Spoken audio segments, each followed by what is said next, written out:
Tradition of Festivus begins with the airing of grievances. I got a lot of problems with you people. Now, you're gonna hear about it. You.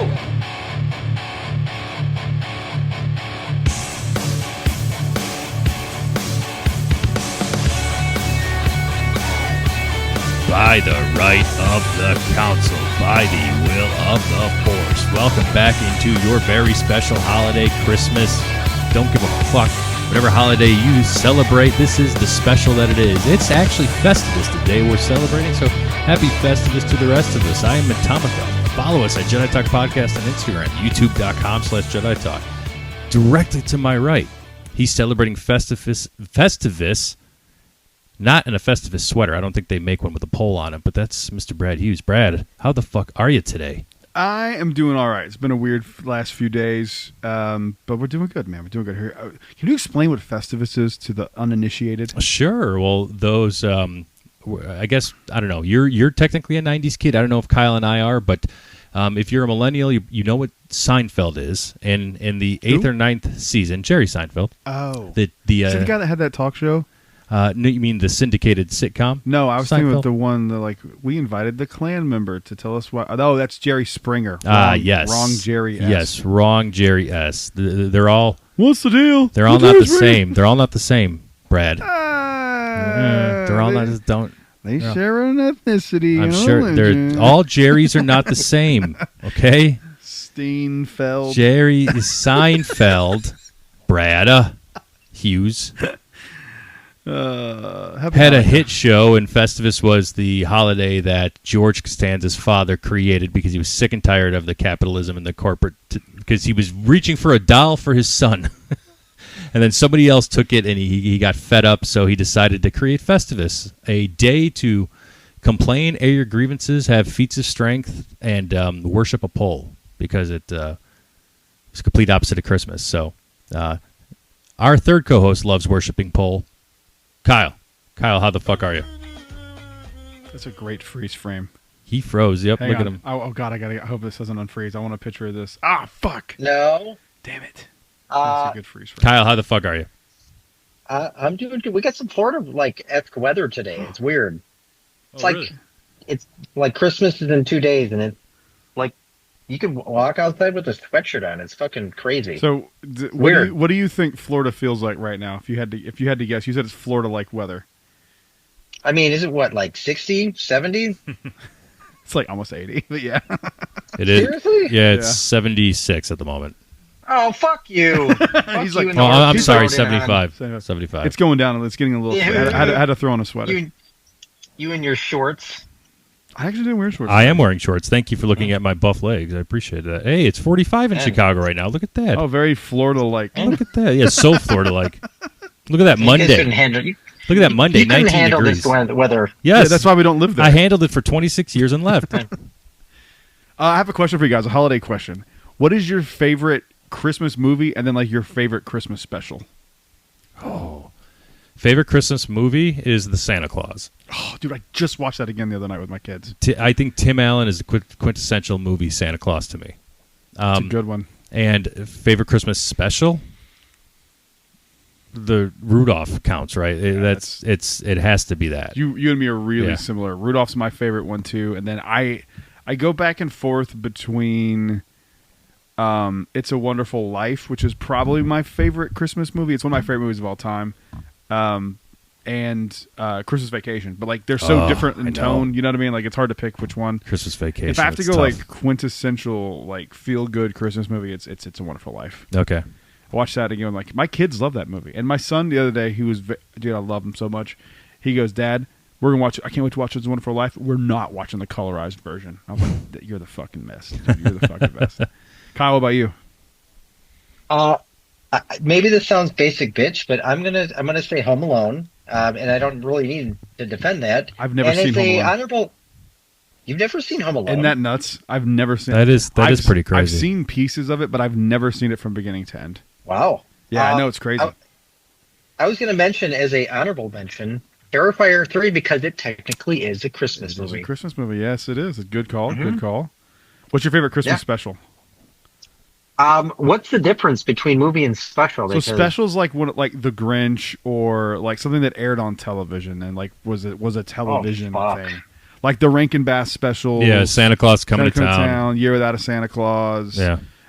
Charlie Brown Christmas, like those. You know what? Like, I mean, I swear that was like my childhood. I would probably just go with Charlie Brown Christmas just because they've seen it so much, and it's like nostalgic for me. So, yeah, go with that. That's a good one. I bought the vinyl to that this year, and we played that on a record player while we were doing the tree this year. It was really wholesome. It's got a great old Christmas feel to it. It does. You know, it really does. It's like old Disney. You know what I mean? Like when you watch an old Disney movie, it just has a certain feel and vibe to it. Mm-hmm. And yeah, so I love that stuff. Good stuff. Rest in peace, Adam the Woo. Yeah, I was gonna say that tragic ass news happened yesterday. So.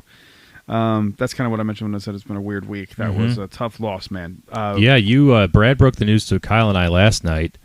It's just crazy. Brad knew him way better than all of the three of us combined. Well, I mean, I don't want to overstate how well I knew him, but like we knew each other, and we had a mutual friend, and they were talking about us, like me and him the other day. Like we were not boys. Like I didn't have his phone number, or we weren't like that close or anything. They only blew each other on Tuesdays. Yeah, it was every third Tuesday we'd get together. I hadn't seen him in a while, and the last time I saw him was right outside of Hollywood Studios, and we sat around and talked for about 30 minutes out front and caught up. And I don't know.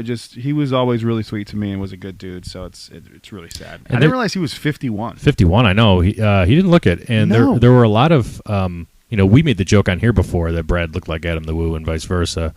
There are, I had never seen a video of his, and I found out who he was through you, but it's still just seeing the reaction, living in Orlando and seeing a lot of it, be it on Reddit, Twitter, Facebook, Instagram, whatever. A lot of people are pretty fucked up about this. It's sad, man. I mean, I saw TMZ reported it. People Magazine did too. Yeah, People Magazine. Crazy.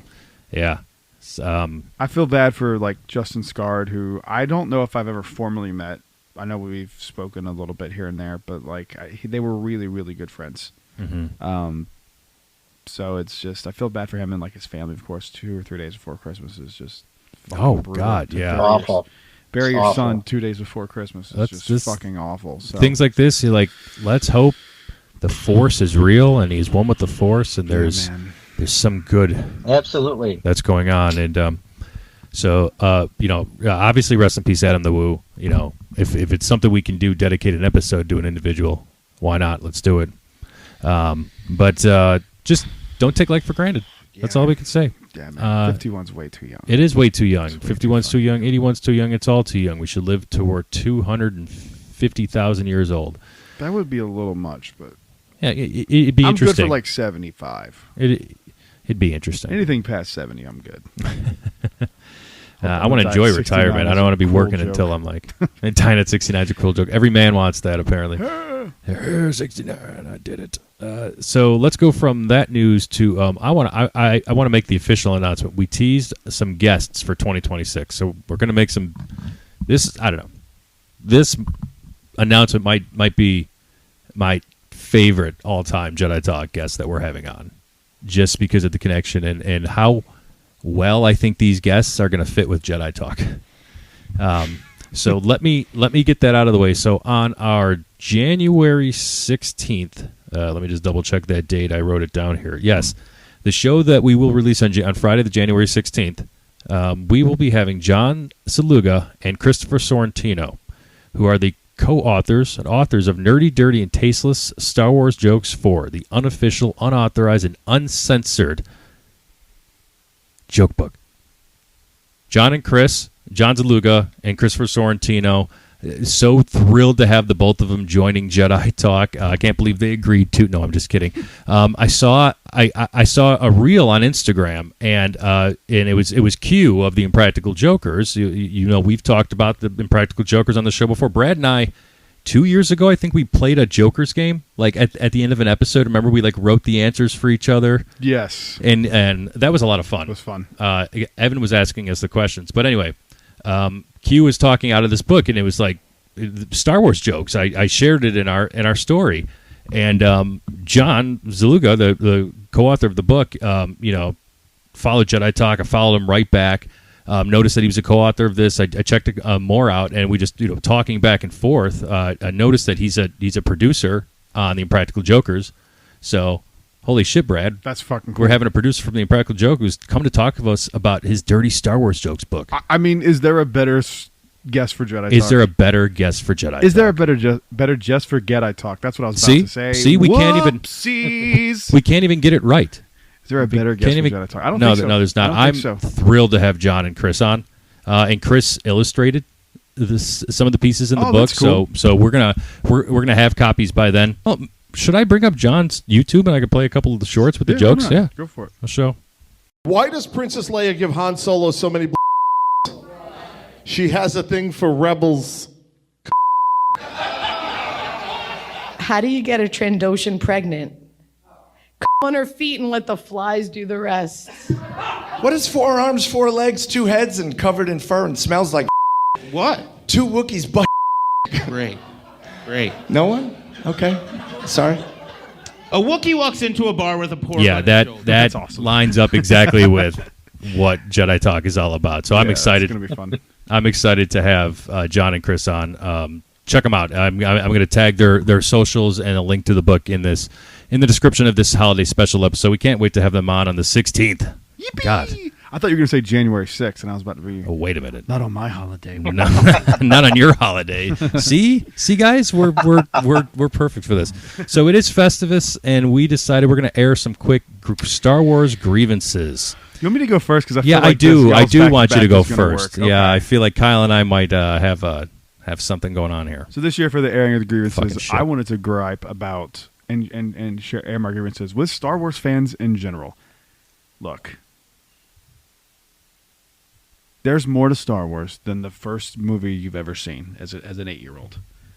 There's more to it. I am so sick of seeing these comments. Anytime Mark Hamill yammers on about something that no one gives a fuck about and is incorrect factually about, all of these fucking basement-dwelling dorks just sitting there in their mom's basement going, well, it's not canon if George Lucas didn't do it, and then turning right around and bitching about the prequels. You're contradicting yourself, you stupid fat fucks. Why don't you waddle up the stairs every once in a while, get 9 steps in a day, and instead of running back to your fucking mini fridge full of Yoo-hoo and broken dreams, all right? Let's for sure stop complaining about everything that is not George Lucas's Star Wars, and stop complaining about George Lucas's Star Wars. No one gives a fuck what you think about the Attack of the Clones. I don't give a fuck what you think about Attack of the Clones. No one gives a fuck what I think about the Attack of the Clones. And we do a Star Wars podcast that people listen to. It's over. We got it. We know that you'll never be as happy as you were when you were 11. None of us will be. It's okay. But like to pretend that like there's not great storytelling going on because George Lucas didn't write it is so fucking gay. The prequels have a word. And that's all I got to say. Nice. Good rant. Thank you. Very, very good airing of grievances. I completely agree. The Yoo-Hoo and Broken Dreams. Yeah. Pretty good. I'm that with was that off the top of the dome. I didn't like plan a word of that out. Good. Sometimes that's the best. I'm with you on those Star Wars fans. What are you doing? My particular airing of grievances is about one particular Star Wars fan. Uh-oh. Why don't you go first, Kyle? No, why don't you go first? I'm curious what you have to offer. Fine. You're nervous? You're nervous to go first? Because my airing of the grievances is about a particular Star Wars fan. And that's our third co-host here on Jedi Talk. Oh, here we go. Oh, you did not think that it was going to be you, Kyle? My airing of the grievances is your Star Wars fandom, Mr. Kyle. Look out, everybody, because he's watched 2.5 seasons of Rebels and he knows more Star Wars than you. Hey, I'm on season 3. And they said AT-AT again. Dipshit. Season 3, episode 10. See? This is my point. He's got the episode marked out. He's so triggered by that. Yeah, I marked Look out. it. That's the second time they said it. 3 seasons, everybody. Kyle. Yeah, 3 seasons. Yeah, I'm done. Here's quite possibly my biggest airing of grievance to you in your Star Wars fandom, because you love to boast about how. 3, episode 10. I know. You love to boast about how you despise redheads, right? Like, that is you, Kyle, to a T. You celebrate when redheads are recast in roles that are meant for them. Yet, you, the inspiration for the Elf on the Shelf, will proudly claim that Cal Kestis, a ginger Jedi, is your favorite. And you have said you know Fallen Order very well a couple episodes ago. So, Kyle, it sounds like you indeed love to play with ginger men in intimate settings. Kyle, I don't know if you know any of this, but you're showing signs of reaction formation, and any licensed professional can help. I think you work with a few. Oh, here we go. I'm curious. Who came up with reaction formation? Your mother. For someone as educated as you to not like Andor, is giving off the like for someone as educated as you to not like Andor, it's giving off the same energy as someone who wishes World War II would have ended differently. The South were rising in. World War II. I know. Same idea. Now, I'm not one to yuck anybody else's yum, except for right now. However, your favorite movie is the Rise of Star Wars movies, The Rise of Skywalker. Yeah, that's bad. Kyle, you turned 40 in April. It's only acceptable for 20-year-olds to have Episode 9 as their top movie. I recommend you stay childless. Your Star Wars shortcomings will be your downfall. And because you are the size of a Jawa, you won't fall far. Happy Festivus, bitch. Oh, it was good. I said it's my favorite to watch. It's not the best movie, though. I've said that many times. Return of the Jedi. That's the quintessential Star Wars movie. That's my favorite one. Yeah, that's fair to say. It's I would say the best one is Empire Strikes Back. But yeah, my favorite is Return of the Jedi. Mm-hmm. Yeah. All right. Air your grievances then. I'm just curious. What did you think I was going to air my grievance about? Me. That's why, because I was doing it about you. Brad, what was it? What was I going to air my grievance about? I assume Tom. I assume Tom. I feel like I've done that enough, I actually did not. Is it about me? No. Is it The Last Jedi? It is, in fact, The Last Jedi. Oh, all right, go ahead. All go right. ahead. Let's see what Reddit had to say. Mostly, this is about. We're watching The Force Awakens, and this is a great movie. This is a great return to form to Force Awakens. I didn't write this down, Tom, so I'm just going to riff. I know you had to write things down, but I'm going to show you how it's done. Okay, Force Awakens was a good movie. Yes, it borrowed a lot from Star Wars: A New Hope, and maybe it was identical in a lot of ways, but this got people back into Force Awakens. And throughout the whole movie, we don't see Luke Skywalker, and it's pretty damn. We definitely understand why we don't get to hear any of his words, and it's kind of a good thing when we see The Last Jedi. You see this broken down shell of a man who is a bitch Jedi, who is supposed to be the beacon of hope for the rebellion, and is this depressed old man on an island somewhere, and milking creatures with 4 tits, right? So he's the epitome of what a Jedi should be. 18-year-old boy doesn't want to do that? That is a good point. But he's like, what is he, like 50, 60? I don't know how old he is. Tits are tits. In any case, I'm never going to be excited about tits. Okay, well, that might be reaction formation, Brad. Fair. See, I was right. In any case, the other big grievance I have with this film, and Canto Bight is an area of a problem, but I'm not going to go there. I'm going to go with Snoke, because in The Force Awakens, they bring this guy out. Those are fighting words to Brad. Oh yeah, you know what? They bring this guy up to be this big bad that's going to replace Emperor Palpatine. They show him as a projection in Force Awakens where he's huge and he looks menacing and scary. And then when we see him like who he really is in The Last Jedi, he's like this shriveled old man in his Sunday morning bathrobe who isn't even powerful enough to notice that Kylo Ren is slowly turning his lightsaber, using the Force to turn his lightsaber to cut him in half. What a basic bitch.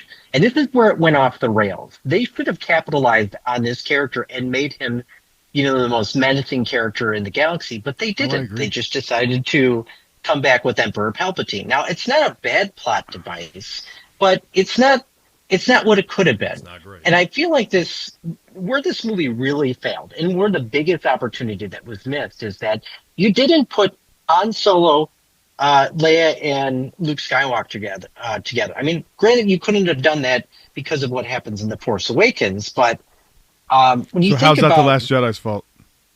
well, it's Disney's fault because they should have done this. But Fair. in any case, where this plays into The Last Jedi is that, Han Solo dies, and this is a huge, shock. I mean, if you know Harrison Ford and what he said about Han Solo, it's not that big of a shock. But it's a shock to see a beloved character that has existed in our conscious for so many years to be killed on screen. That was horrible to watch.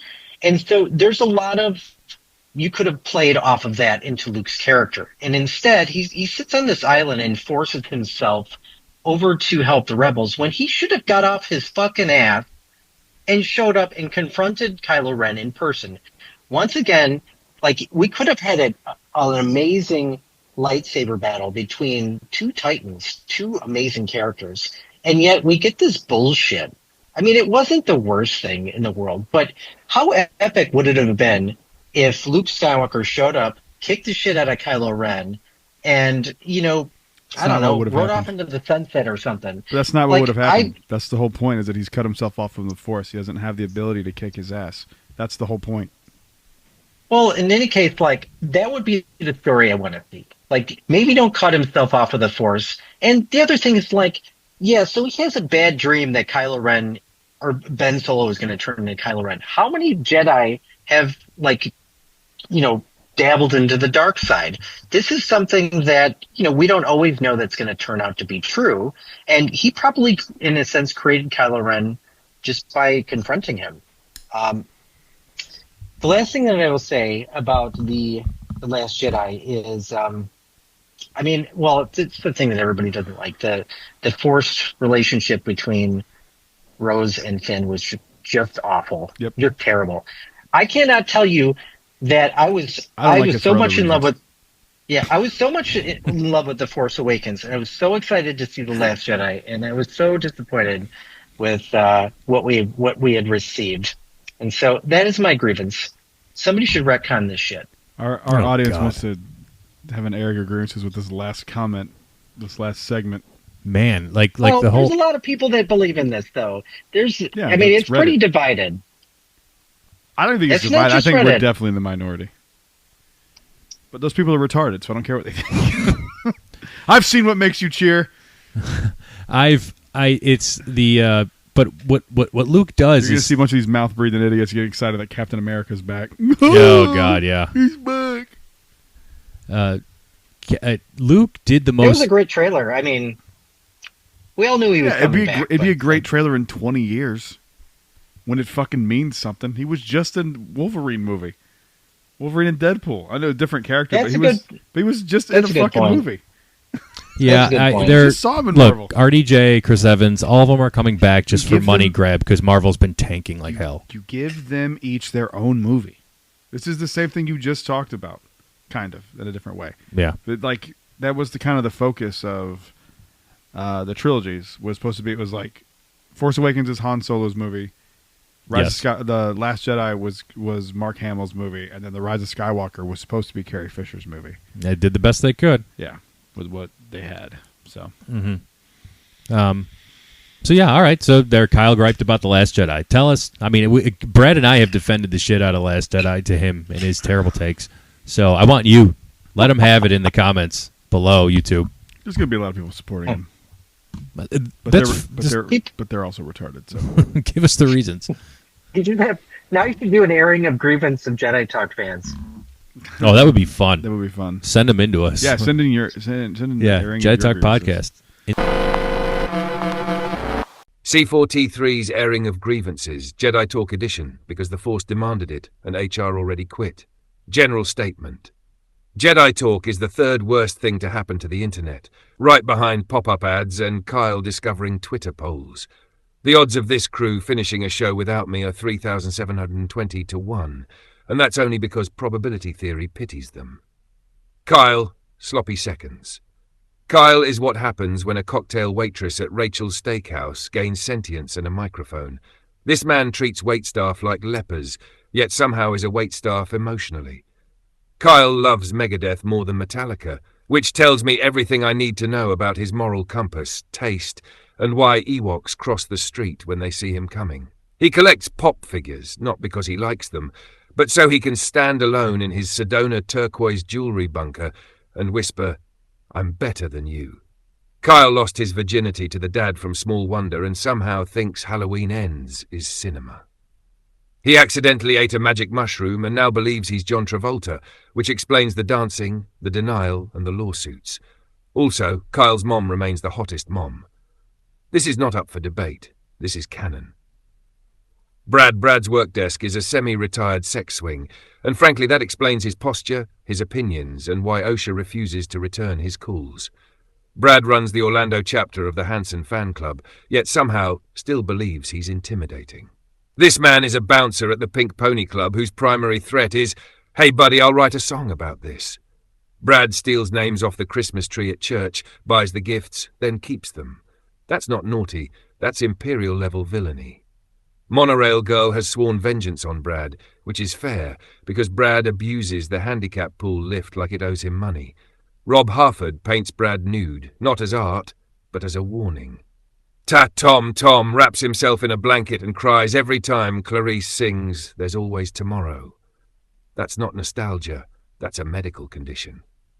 Tom's autobiography is titled How to Fake a Back Injury for Percocet, and it reads like a Yelp review for bad decisions. He fractured his prostate at Dunn's River Falls in Jamaica, which is the least Jamaican sentence ever spoken. Tom keeps trying to pass legislation to eliminate Green Bay, Wisconsin, which is bold coming from a man whose blood feud is with an animatronic parrot. He was arrested at 8 for selling lemonade because his mom called the cops. That explains everything. Zilla Near Oz. Zilla Near Oz is Satan incarnate, a COVID hoarder, and the only being in the galaxy who writes stern letters to toll booth workers and wins. Resh Drolik. Resh Drolik is a human who is the king of the droids. All hail Resh. Thank the Maker. Evan left Jedi Talk to pursue his career as a geisha, which honestly shows growth, discipline, and better audio levels than this show ever achieved. Final verdict. Jedi Talk is a podcast held together by duct tape, unresolved childhood trauma, and my begrudging loyalty. Without me, this show collapses faster than Kyle's Sedona turf war with the Yavapai Apache Nation. I am C4T3. I survived Ewok captivity. I clogged a toilet on Exegol. And I will never stop roasting you cripping nerf. The last thing we want to do in our special episode is play a game called Florida versus Ohio. Get ready to play the game that's sweeping the nation. Public drunkenness. Exotic animals. Dumb criminals. Random stabbings. Or maybe just some good old-fashioned debauchery. Everything's on the table. It's the Sunshine State versus the Buckeye State as we play Florida or Ohio. And as always, listeners, feel free to play along at home. So, I want to give a shout out to my favorite radio show ever, the Waddle and Silvy show on ESPN Chicago. This is where I got the idea from, because they play it on their show, and I've always wanted to do it. So, all right, do you guys need to know the rules again, Kyle?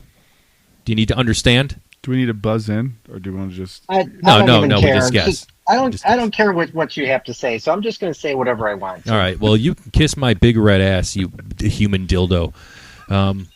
So okay. Woman blames wind for cocaine in her purse.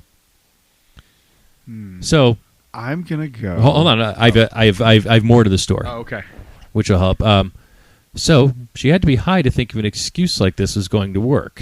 Kenesha Posey was stopped by police for a suspected DUI after she was spotted swerving in the roadway.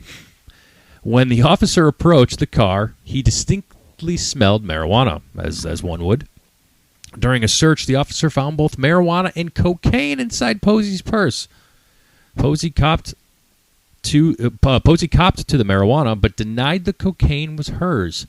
She stated, and I quote, "I don't know anything about any cocaine," Posey said, according to the report. She went on to say, "It's a windy day.